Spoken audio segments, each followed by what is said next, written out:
Hello, beautiful people. Welcome to the African Town Hall. Over here, we meet and discuss the progress and various projects that are going on the African continent in relation to Cardano blockchain technology. I'll be doing this together with Madame Efia, Laurentine. Laurentine is our French community manager. And then Baba Elliott is our Swahili language community manager. And today we have Jinti as our guest speaker. We have Obio, and then we have Zoe. So they will be doing presentation, be talking about various projects that they have managed. This is the agenda for today.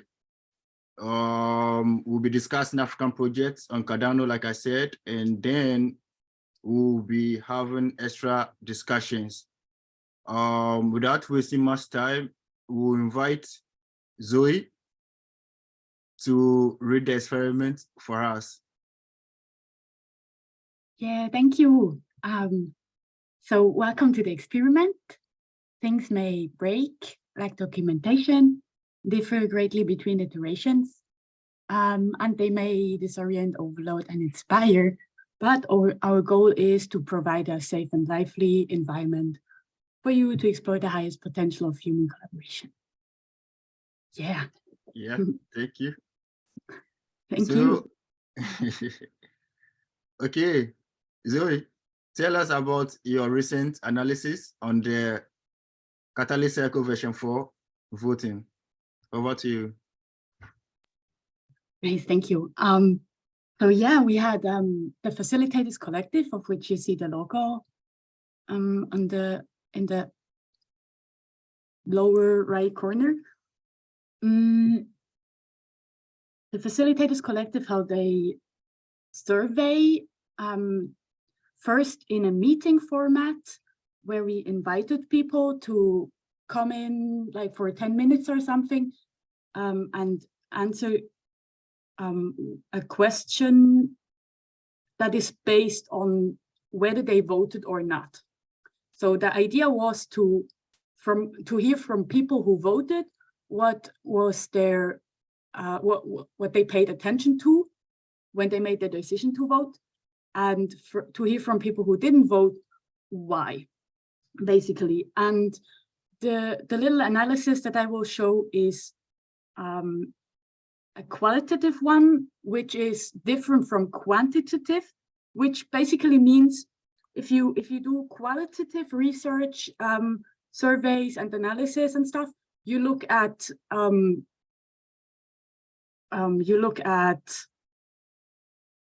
statements rather than numbers.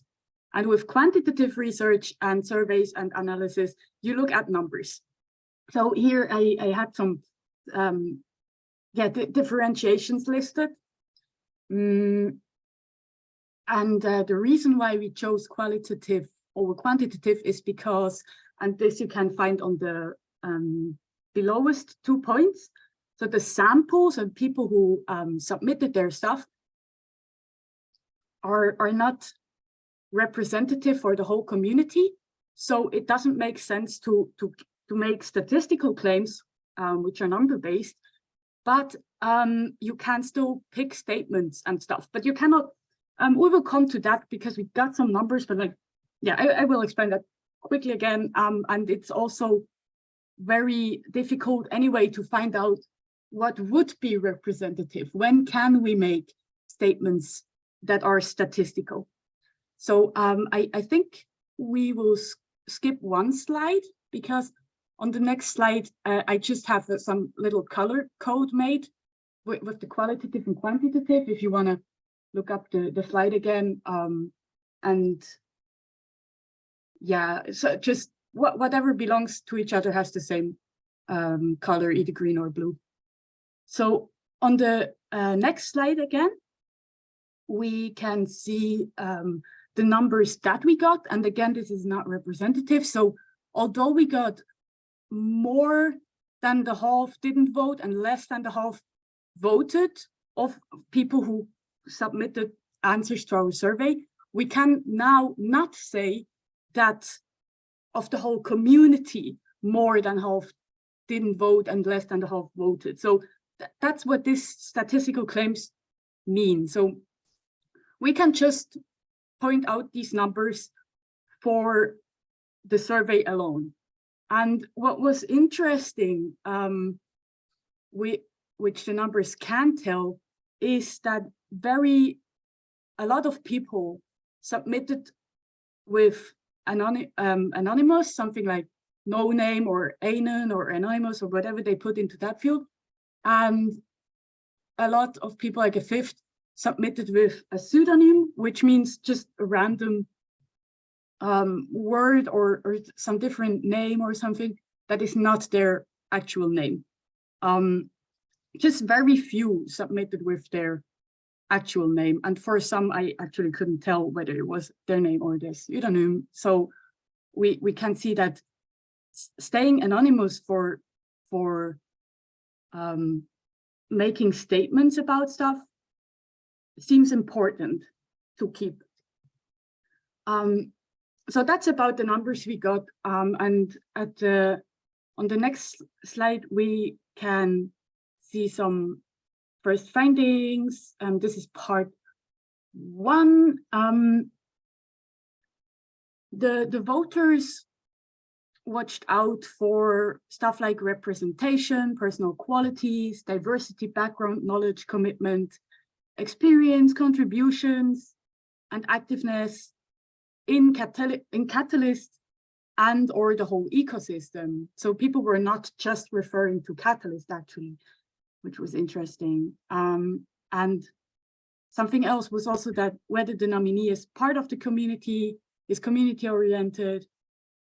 A lot of voters also really read the platform statements of the nominees and judged by that, made their decisions based on it. And they also watched out for whether the nominee demonstrated understanding of Catalyst and its issues. So again, something that hints to the importance of that platform statement. There was also a little critique that they were insufficient and too short. And on the next slide, we find some other critique. It got criticized that the information and the communication was not very accessible and not very well distributed, which resulted in the election kind of becoming a popularity contest. And it made the election process and nomination seem like it's happening behind closed doors. Also, the legitimacy got questioned of such a lot of stuff, like of Circle per se as this concept. Then CCV 3.2, this kind of working group that set up the election. Then the CCV4 itself also kind of got its legitimacy questioned. The election process, its organization, and of course this plutocratic or ADA-based approach to the vote. Then the publicity and traceability of the vote. So the fact that it's on-chain and stuff, that got also criticized. So people felt left out of the conversation, which of course leads back to not feeling represented in Circle, right? So voting platform, and this is the last point, the voting platform itself from the team that constructed it also seemed difficult to navigate. And some experienced faults with snapshots even. A little note to what actually got criticized about this plutocratic approach was not just the plutocracy in itself. I feel like that was, or if I'm not mistaken, that just got put in once as just this word. Some just, exactly, that was this one instance where a person just mentioned plutocracy as their issue.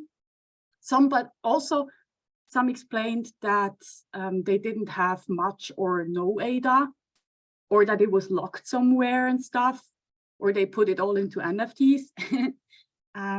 So yeah, people had a lot of reasons to criticize this plutocratic approach. And it got mentioned twice that meritocratic approach would have been better, which means it's based on reputation or contributions.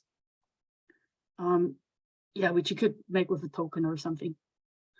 Then I feel like, do I have a, oh yeah, I have another slide. Yeah, exactly. So my personal conclusions and proposed takeaway points, which are of course a bit biased because it's my conclusions from it. I think good things, or what the statements clearly showed for me was that it's important to set a timeline and communicate that. Then also to be aware of time and resources available, organize the required legitimate coordination and stuff, and then of course communicate that well. Furtherly, it would have been necessary to even find out who the intended audience is, because many, or it seemed like people who should have had a say were kind of not super included in the voting, or not. Yeah, I mean, we don't, people in Catalyst are not just all whales. We don't, so it's unevenly distributed how you have an actual say. And then those who could vote were kind of uninformed, it seemed. So yeah, intended audience would mean that you think about who you're going to address. Yeah, if that all was clear, of course, the communication would have been much easier. And I also noticed that people are really eager to inform themselves. So they appreciate efforts to offer materials and stuff. They're happy to contribute. They want to be involved and stuff.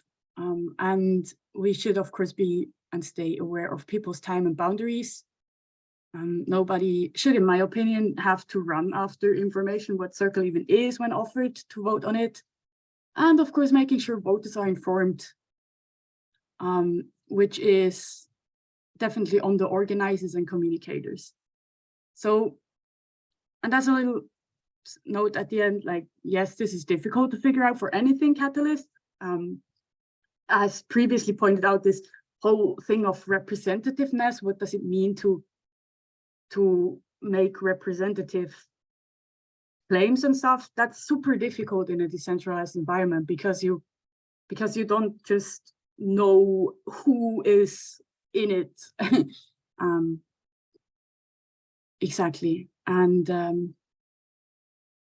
on the last slide, I assume, we have the link to the answer sheet where all these statements are collected, and a little hint to phone users and people who maybe have otherwise smaller screens. If you open this, on the very top, there's an additional sheet linked where the text is differently arranged. So in this sheet, it's just all the lines and stuff. And then the other sheet, you have the whole text in one cell. So I hope that helps. And then the YouTube video is where the conversations got uploaded from the from where we made this survey in video form, kind of. And the answer sheet is linked there. So you can find the answer sheet via YouTube again. So you, in case you lose the bookmark or something. Yeah, exactly. I hope that's good. And yeah, I was impressed with that so many submitted their answers, but I also think that we could have distributed it maybe even further and more detailed. Yeah, Afia, do you have a question for me? Yeah, Madam Michelle, please, your hands is up. Yeah, Yes, sir. and I just want to find out, does it mean that we still feel unrepresented enough, especially with people coming from Africa on CC4? Because if you look at your analysis, that's how I feel. That's how I feel. And then the question is, so the Africa agenda, how far, how is it going? If you know the answers. If you don't know, it's a general discussion. If somebody can help, fine. Otherwise, I just want to have that feel, because that's how I feel anyway. And please, those who are allowing people in, there's this lady, I think, whether it's a man or a lady, the name looks more Lee. Don't admit that person. I think she's the one doing those things. So we don't admit the person in. So that's my question. If we can deliberate on it for about 2-3 minutes before we go to the next speaker.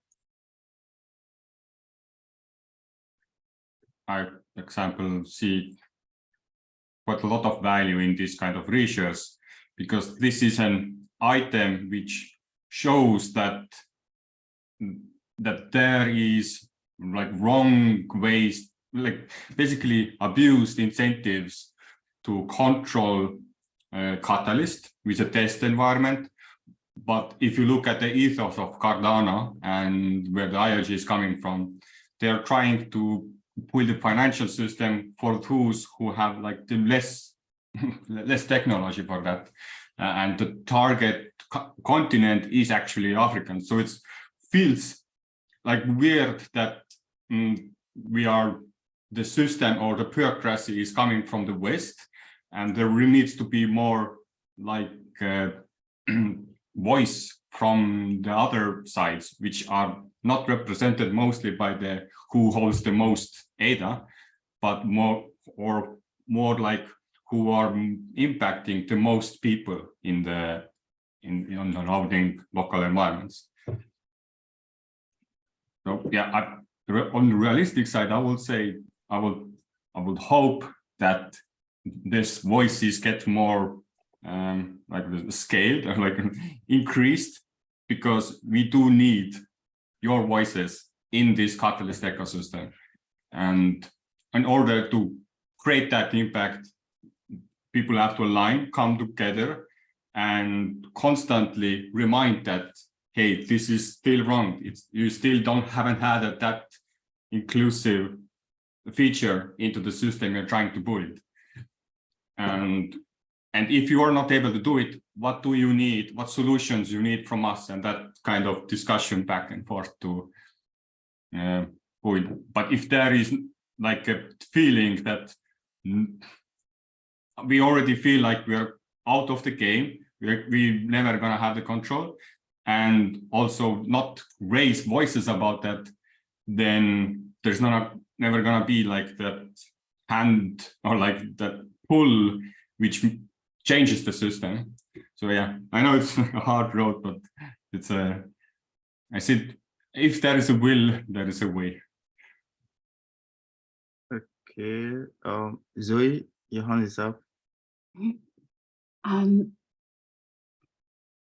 Yeah, so the survey is really made at the very end of the whole election process, when the oh yeah, and also we could watch how the voting went, right? So when that survey started, we already kind of knew who wins.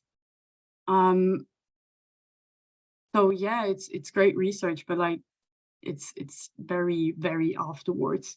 So if I as an individual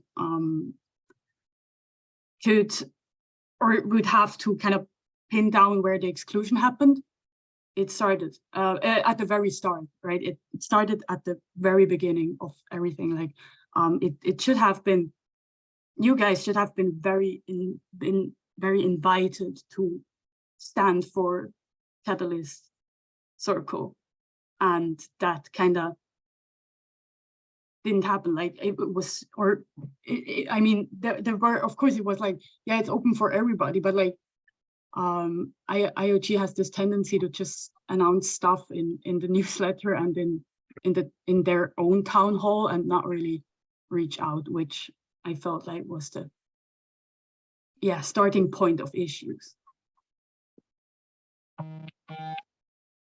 Okay. Steve, your hand is up again. Yeah, Afia. And my hand next. is up again. Oh, okay, okay. Okay, just breathe. I think we shouldn't drag those things. But Zoe, I don't know whether at the end of your survey you did recommendations, but I was thinking that the way Catalyst is growing, I don't know, we are here to think through. Isn't it wise or relevant to let the CC4 members represent each continent community that they are coming from? The African community votes for one person, the Latin votes, and the European, so that it's not like at the end of the day we get CC4 members concentrated in one region. So their voice is heard most of the time, and then they don't hear our voice. I don't know whether there was a suggestions at the end of your survey, whether how it can be improved for the next cycle. But thinking aloud, that's what I was thinking, if it can't. But then I think it's dragging, so maybe. Okay. Yeah, no, I very much hear you. And like this sadly the survey, I said it's really from the very end after everything. And it was such a small question of, hey, did you vote? Yes. Okay, what issues did you look out for? And no, you didn't vote. Okay, what were the issues? Like that's super narrow. And I feel like or if my conclusions would have been about the whole thing, I would have written a book. But so there's, yeah, I mean, those conclusions could like, or the recommendations could be a whole lot more. So that doesn't, or it's not recommendations for the whole thing. It's really just based on that small survey, which is very narrow. I want to highlight that. Like, I mean, I also just thought about, I mean, it even started before the nomination stuff. I mean, it started already with what will the structure of that new circle be, where the community kind of didn't get really involved in having a voice already. So that's already paving the way to, how it works or it doesn't.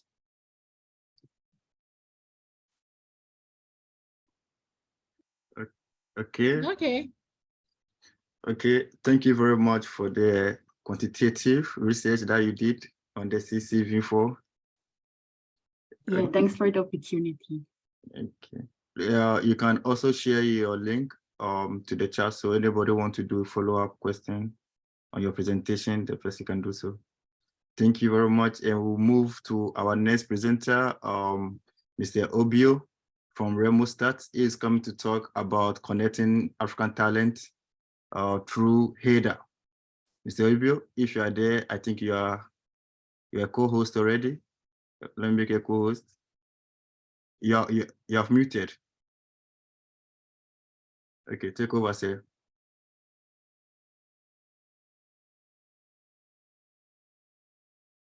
All right. Let me know if my screen is visible. Yes, it is, it's right? visible. Yes. And let me know if it's moving. Is it moving over there? Yes, it's moving. Okay. Because I had a presentation earlier today and it wasn't moving, so I don't know what happened. All right. So yeah, I'm Ubio. I'm a member of this community, and so my project Remostat basically is an HR tech platform for minorities. And so that's just the concept behind it. And so today I'll be talking on connecting African talents through the ADA. And basically the concept behind what we're doing is we want to show a lot more use case of an adder beyond just being a cryptocurrency, but a currency, a coin that has the power to connect Africa, to change the narrative of Africa. And we want to demonstrate how we are doing it so far. Just a little bit of some context.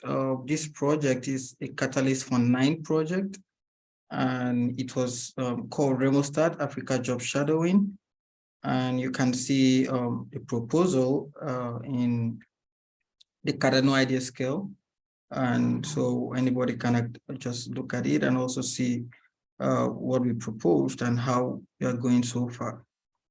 So yeah, how do we connect African talents through the adder?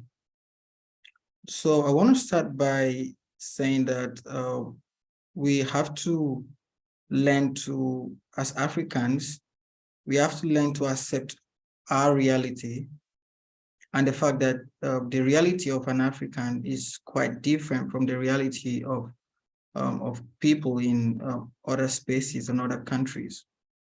And you see, sometimes when people try to define Africa through the telescope of their jurisprudence, sometimes I get to understand there, because it's hard to actually explain Africa to someone who is not an African. How do you explain the fact that only 7% of African youths have been able to get tertiary education to someone who probably grew up for free education, has access to educational loans, so these are people where the choice of going to tertiary education is choice to them, but the African doesn't necessarily have that choice. How do you tell someone that at 22, at 23, while your mates are already probably pursuing their PhD, you're just trying to enter into, you're just trying to finish high school because you're self-funded? Like, these stories are quite very different. These are realities that people in other societies don't relate with. And we as Africans, these are our realities.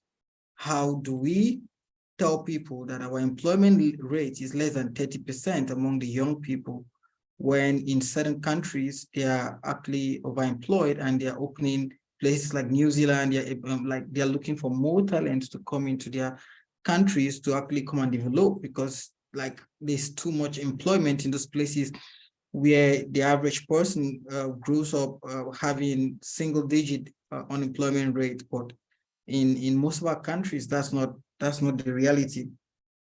How do we tell people all of these?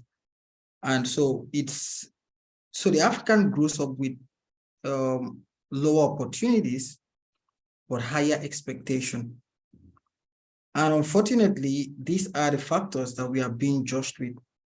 When you apply for a job, nobody understands the fact that your contemporaries who have 10 years experience and are barely 25, they don't understand how you are 25 and you just have 1 year experience. It's, to that society, it's totally different. And so you have lower opportunities but higher expectations. And so that's why I had to say here that it's high time we have to stop judging a lion by its ability to swim.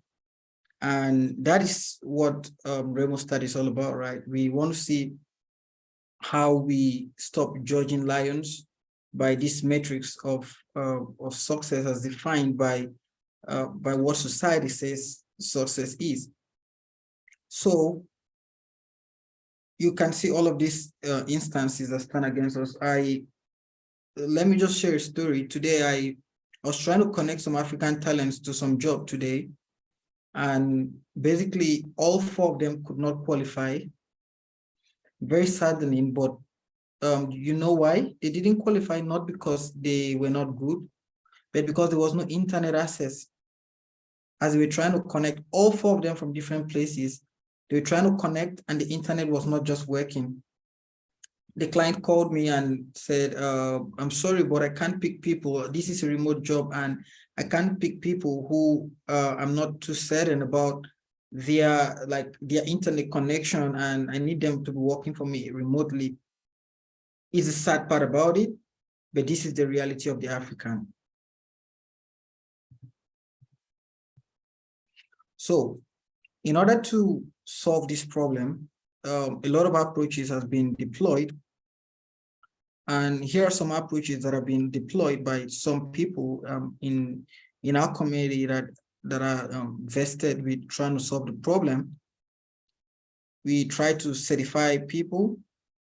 So you see a lot of programs that are trying to see how the African gets skilled up. Google is doing an amazing job.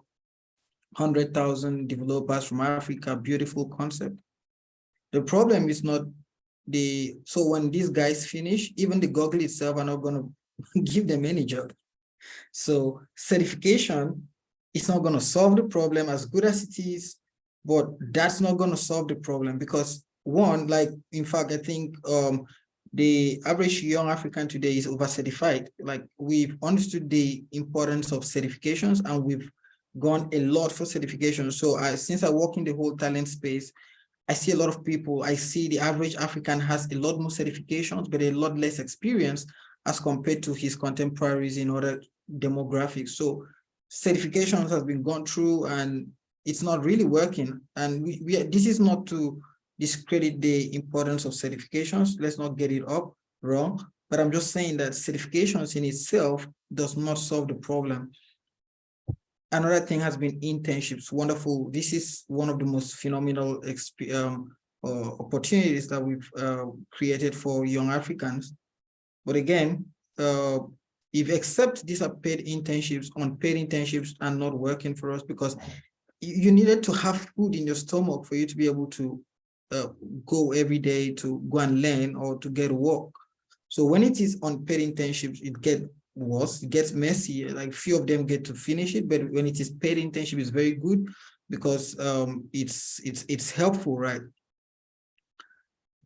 Another thing is we try to skill up. So all of these are beautiful concepts, but we have to accept the fact that it also has its own limitation, and what the African needs more is the money.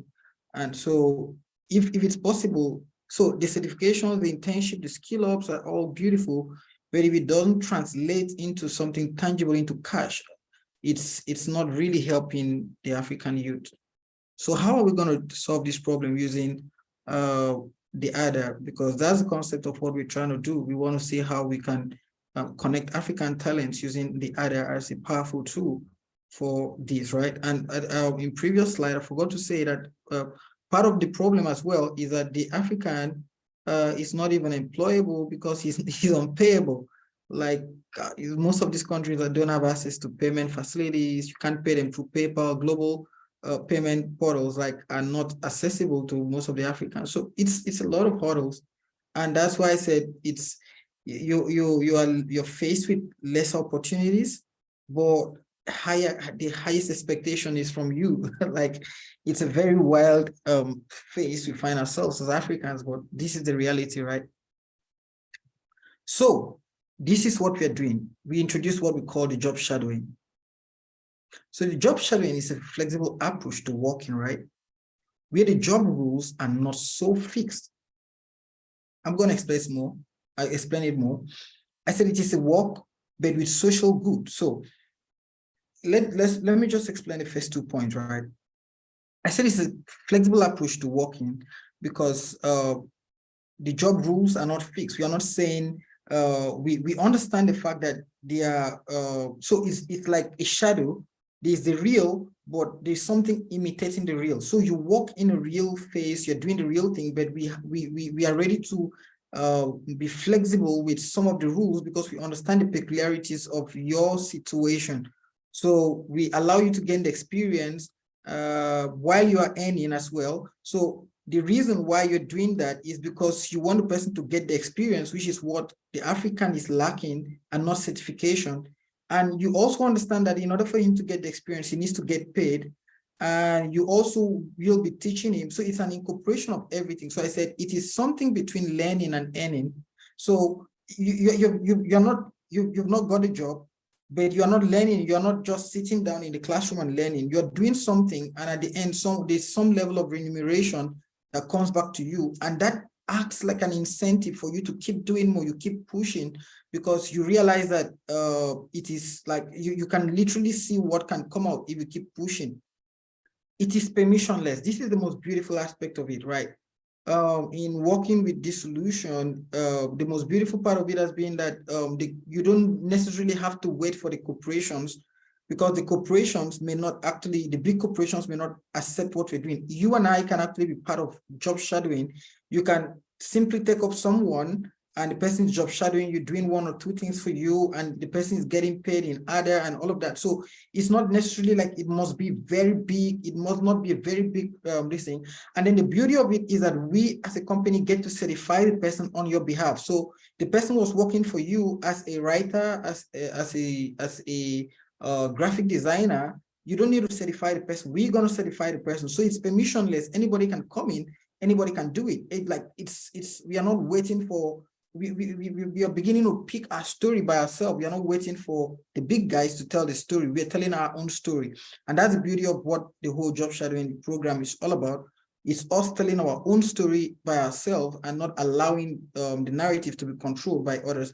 It's people of like minds who understand the need for this that are coming together to do this. I want to share just a little bit of the prototype of what we built and how it is and how it looks like. So I'm going to click here and just show this. I hope it's visible. So at the top there, you can see the job shadowing. No, we And can still see your slide. Yeah, it's visible. okay.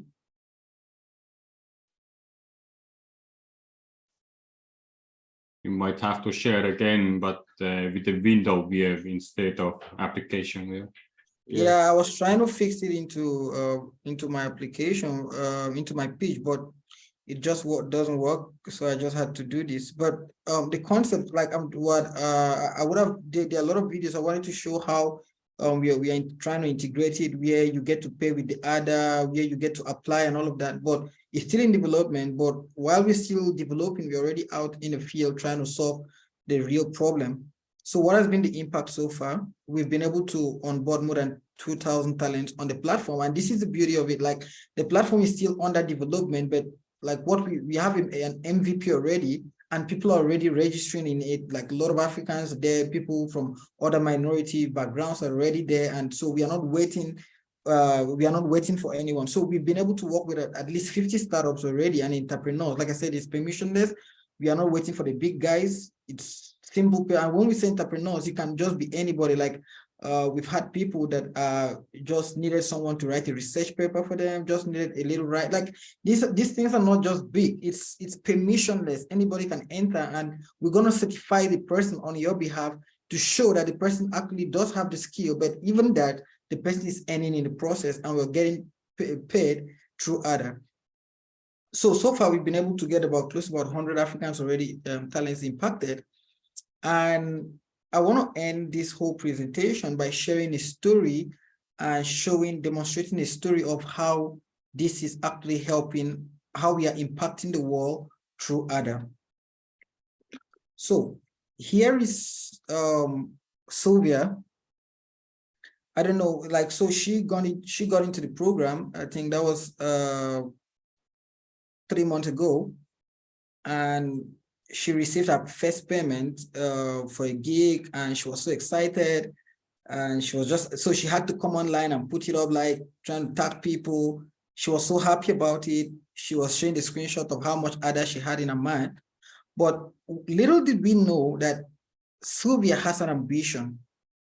So she chatted me up, and this was quite an encouragement to what I'm doing. And I felt like there's a big goal, there's a big mission to what I'm doing, and I have to keep doing what I'm doing, irrespective of the result and all of that.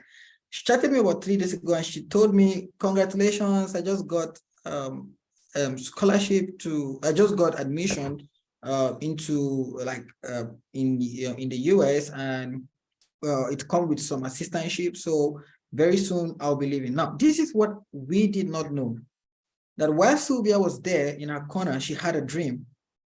And she has a dream of actually schooling abroad, being in some of the biggest universities in the US. And all she needed was an application fee. So when someone was reached out and she did the job and all of that, and then she was paid, she was able to push her dream. And today, subsequently, she will be able to live her dream. How many more Africans do we have who actually fall into the same narrative, whose dreams can be changed with just $50, $100, $80? We never know. But this is what we are doing. And how can you help? Remember, it's permissionless. You don't need to write any big stuff to come in. Anybody can, you can bring your projects as little as it is, as big as it is. We will always have African entrepreneurs, talents and skills that will be working for you. You can partner with us. You can contact me at ubi@remostars.com, and you can go to our website. It's on its MVP already. So even right now, you can go to the startup side. Startup is for both entrepreneurs, single people, solopreneurs, everyone, and just put a gig there, and we'll get someone there to work for you. So thank you so much for giving me this space to come and share our project and what we are doing from our little corner. Thank you so much. Thank you very much, Obi. Thank you for touching lives in Africa. You know, most of us can actually relate to what you are saying. And like you said, it's very difficult to explain what is going on in the African continent to somebody who actually have not lived in Africa before. Most of us, the problem that we have is working experience, because it's not easy to get even internship to do. You see, and then secondly too, you see a lot of people who have outgrown their age in relation to education. So most of us went to university around like 23 years, 24 years is now that we are going to, because the support system is not there. You have to go and work, go and do informal jobs, raise your money to even go and pick admission to go to school. Then after finishing education, the work is not there. So you are actually touching lives with the project that you are doing. At least students who have the skill can get employed through your platform. And then the most important is the internship and then the job shadowing that you have added to your project. I know there are a lot of questions that people want to ask you. The first hand is Madam Efia. Yeah, I'll be. First of all, please, can you put all the links that you were supposed to show us and it couldn't go through, the website, the YouTube link, and then the presentation link? Can you put it in the chat for us? Can you share it with us? And then your contacts, so that if somebody wants to do a follow-up, if you can do that. And to add on to what you've presented and what Daniel just said, is really serious if you are not in Africa. And that's what the WADA team is trying to do, to provide voice for the voiceless and provide infrastructure. We are trying to put infrastructure in most, WADA is trying to put infrastructure in most of the countries that they are in, with access to internet. My office has access to internet 24/7, so that the youth can just come in, there's electricity, and then they can just come and work there. So it's very, very difficult for us, and what you are doing is good. And I hope we have a lot of youth here. They will catch up with you and see how they can get benefit from it. But there's a question by Mercy in the chat. I don't know whether you look at it and then you give us your thoughts. Okay, can I see the question? She says that though the concept is great, the question is people still need to access your platform. So perhaps need another word instead of permissionless. Okay, so it's permissionless because even without the platform, if you reach out to me and tell me to do that, I would do it, right? So even without, so it's not everyone that actually had to onboard through the platform for us to actually help, right? So that's one. But when we said permissionless, the concept was about the fact that even you can contribute to the person's experience, right? So it ought to be companies, right, that ought to be giving that experience to people and all of that. But individuals right now can do that. Like we just, so when that person is shadowing for you, the person is doing a research, listen, we certify the person, and we are now, so it forms part of the person's experience that can go into the resume, that can help the person to upskill to get a better job tomorrow. So when we're talking about permissionless, we're not necessarily talking about whether you need to use a platform or someone. We're talking about the concept of you as a person who ought, like ordinarily, it's companies that ought to give that experience to someone. But now each and every one of us, we are now taking part in the process. So that was the context of that definition. Okay, amazing. Okay, so do we have any question for Mr. Obio? I have one, but Vanessa also. I let her go. It's not really a question, it's just a really quick one. I just wanted to flag up that Ubio is doing a session as an after town hall on Wednesday town hall in a couple of weeks, inviting people, anyone who's looking for work, to come and pitch. And of course it's recorded, so then it can be shared quite widely. So if you are looking for work, or if you know someone who is, that's the sign up form that I've just put in the chat. Thanks. Yeah, thank you. Totally forgot about that. Thank you. Amazing. Okay, Tiro. Yeah, I like the job shadowing part because it's slightly aligned where on the other side, where I like to kind of see where people grow out of their activities, and also decentralize their activities. So they make a big project to as many as smallest pieces as possible. It's basically me who likes to do it, but I have noticed there are people who actually like to go along with that idea and then strive to be like a detailed project which creates impact, but then also it requires that kind of, yeah, the manpower into do so. So, and you're providing that. I do have a question related to that. You mentioned that if somebody has a need, then they should contact you. But is there like an entity or a group or a model? How do you get people from both sides, like those who look a job and those who find the job, and connect with them? You're on mute. So on the platform, we have both parties. We have the startups, and then we have the talents. So we have talents. There's a side where the talents register, and then there's a side where the startups register as well. So that has been, so we stand as the intermediary. And also we have other platforms where we are actively working. LinkedIn, we have a WhatsApp group where we have very large number of people there. We have on LinkedIn as well. So all of that. So most people also go there. And then, so for example, Devo comes to us, we send it to the list of the people that are registered on the website. They automatically receive the notifications on all our platforms as well.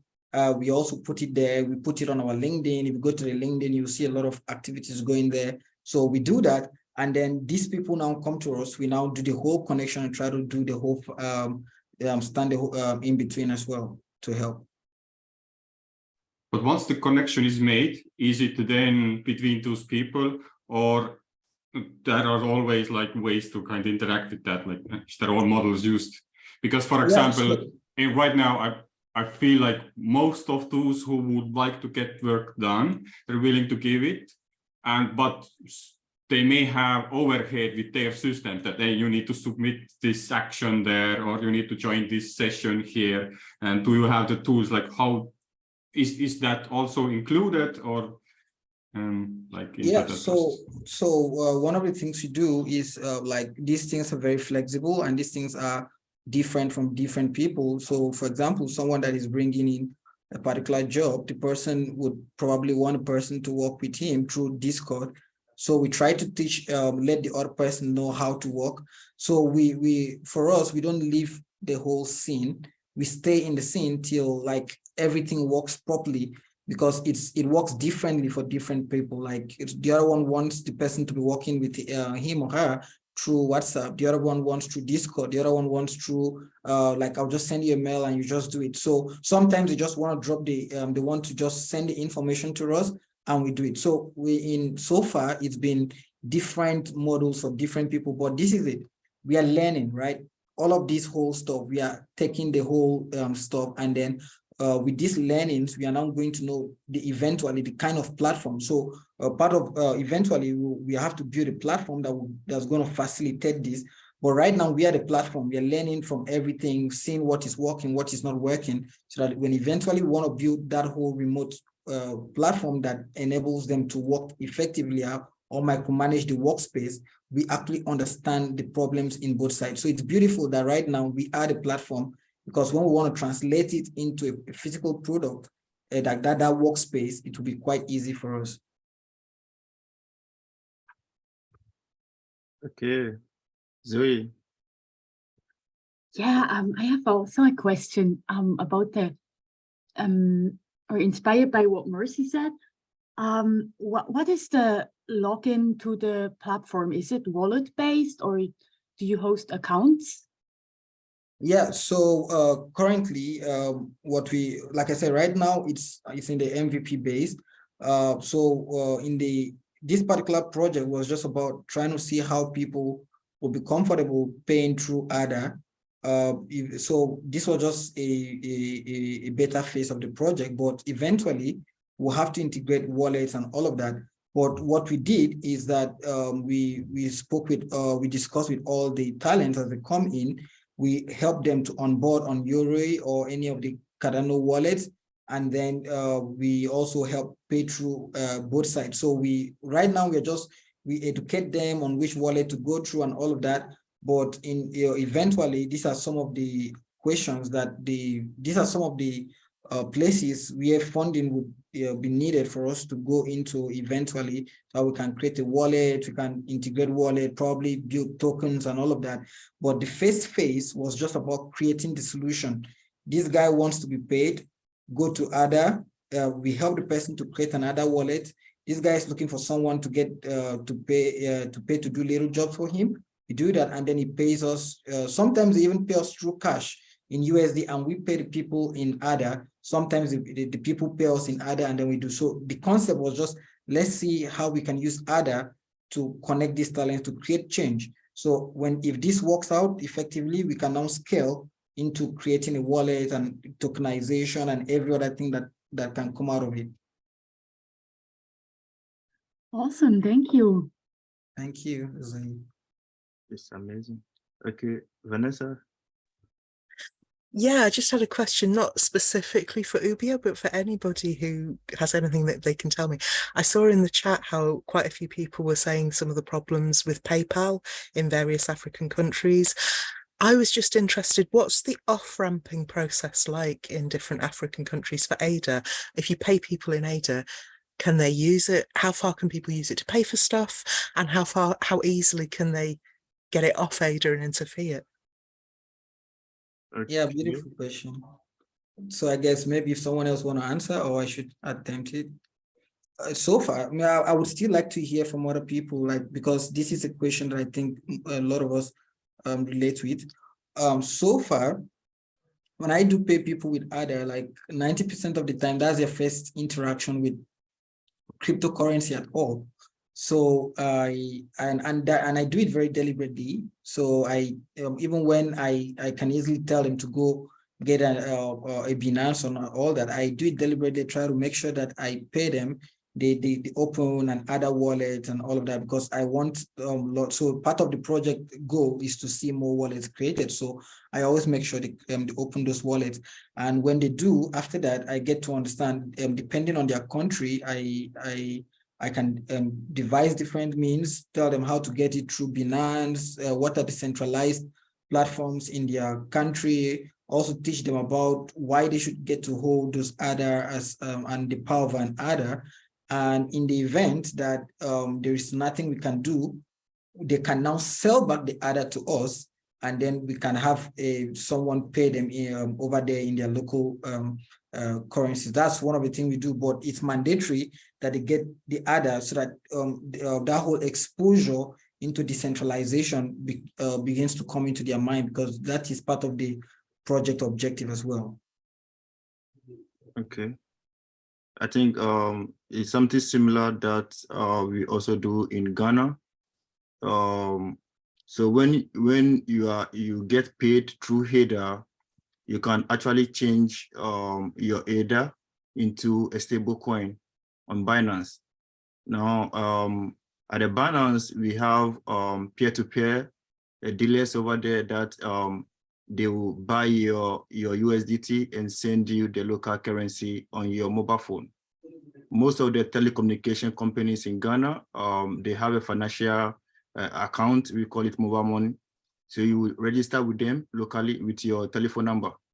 So when you sell your USDT to on Binance, and then the buyer will send you equivalent of the money you have sold to him into your mobile money account. So you get your money directly into your mobile money account. However, you don't have to state anything about crypto at the reference, as a reference, and then that the authorities will you do a follow-up, because crypto is still not legalized in some parts of Africa and Ghana as well.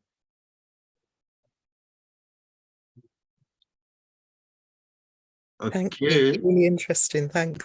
Yes. Baba Elliot, I saw your hand. Do you still want to contribute? Yeah, sure. But I was also in Tanzania. Most of the people use Binance. It's the easiest way. You take them to Binance, convert them to stable coin, probably USDT, then exchange it for fiat. We have local agents where they can send you via mobile money to your phone. So Binance is the easiest way in Tanzania. True. Did you say something else? I read a comment about PayPal. Is it accessible in Tanzania? You can only use it for making payments. You can't receive payment or withdraw from your PayPal account. You can only probably take money from your bank account to your PayPal account and make payments to online services. But you can't receive money in your PayPal account, then withdraw it probably, or pull it to your bank account or to your mobile money. Okay, it's only that used means for you payment. can deposit, but you can't withdraw. Yes, you can only deposit, you can't withdraw. Okay, interesting. In Ghana, you can't even create an account. Okay, so thank you very much for the contribution. Our next presenter is Frederick, Mr. Genti.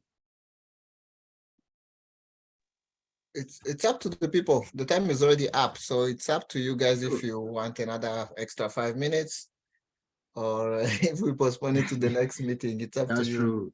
I didn't even check the time. You But have to what do you check it. think? Yeah, it's Yeah. up to you guys. Okay, JT, if this is going to take much time, because we don't want, we actually want to understand what you are doing. Oh, the last yeah. time we had a lot of questions, so maybe we'll just postpone it to the next Yes, meeting. we can do it for Yes. next session. Oh, yeah. I'm always The here next- anyway, so. Yeah, I know. We can always get in touch with you so that we can just do our updates and a little community chit chats. That's Yeah, that's true. Yes, Catalyst updates from our main town hall. Next slide, please. There are a lot of more projects being closed, monthly reports coming in, and it's so interesting. If you were not there for the last town hall, please, the slides have been shared. You can go into this site and learn about closed up projects, and see which projects you can also link up with if necessary. Next slide. So far, over 400 plus projects have come to an end and has been closed. Right now, you can go to the next slide. Right now, the window for reporting is from 1st to 20th. Please, we should take notes. When you read through the charts, you see that people are saying that they didn't see that it's come to 20th and they submitted their report on the 24th or after 20th, and they are not going to be paid, and a whole lot of chaos going on. So please put in mind that the closed window for reporting now is 1st to 20th for you to get your next funding round to continue your project. And now again, there's a whole lot of how they look at your reporting before your fund is released. So please look at the reporting guidelines and do your reporting in such a way that you are giving your funds for the next round. Next slide, please. Close up project reports are also being really looked at critically. You have to present a town hall, a video on your close-up report to indicate your KPIs, to make sure that what you said you are doing is really being done. For better reference, look at close-up reports and see what's going on. But there's a guideline here. You can look at it and then develop your close-up report so that you don't keep on going in and out with Danny and Project Catalyst. These are all the channels on Project Catalyst that you can seek help. The Telegram channels, the WhatsApp channels, where you can seek help. So as I said, those slides will be shared and you can go in there if you need any help. Please, when you get onto the channel, you would understand and they would assist you. Next slide. Thank you very much for getting in touch. African Town Hall is always here. We are trying to make sure that people who have interest on the platform can come together and help us to develop the Africa. We just had a very emotional presentation about what is going on the continent. So those who are, if you have ideas of how to help us move on, you are all welcome. And I'll take this opportunity to invite you to WADA Monthly, and the focus will be on Ghana. Ghana is hosting it. WADA has a monthly program and Ghana is hosting the next one. I invite all of you to be there to see the wonderful things that we are doing on Project Catalyst. Thank you for coming. Okay, Madam Ifya, thank you very much for the Catalyst updates. We didn't hear any news about when Fontaine is being open. Yeah, because there wasn't any news about Fontaine. Okay. But then, as you've mentioned it, please don't miss the next African Town Hall, because we are bringing a resource. Actually, I promised this week, but then it was too late. We are bringing in a renowned resource person, and she's going to take the 10 challenge categories one after the other and take us through and let us know which places we can put our proposals. I know a lot of people have proposals, but people are getting to me, hey, that Fontaine challenge categories is still something, they don't know where to put their proposal. But we have somebody who has promised to take us through places that you think you can't put your educational proposal. He will explain it to you. So get your pencils, your notebooks ready for next week Africa Town Hall. Next 2 weeks, it's in 2 weeks. Africa, yes. I think 24th. The resource person will take one category at a time and then go into it to explain and get your, so that you can also get your ideas on which projects you want to develop. I'm hoping that maybe by March, Fontaine will be launched. And by that time, we've already delved into the categories, so we know where we are putting our proposals. Thank you.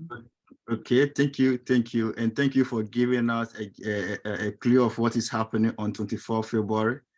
A lot of the African proposals don't get funded because they put their proposals under the wrong challenge setting. So next 2 weeks meeting is going to be great, and we hope to get more members, more people to join our African Town Hall. Please, if you have a project or any idea you want to share with us, kindly contact us. Our email is catalystafricantownhall@gmail.com, and then we will respond to you and then give you the platform to come and share your project. It shouldn't be only African related project, but any project that is in relation to Cardano blockchain technology. On this note, I'll say thank you. If you can still hang around, I'll be playing some nice music.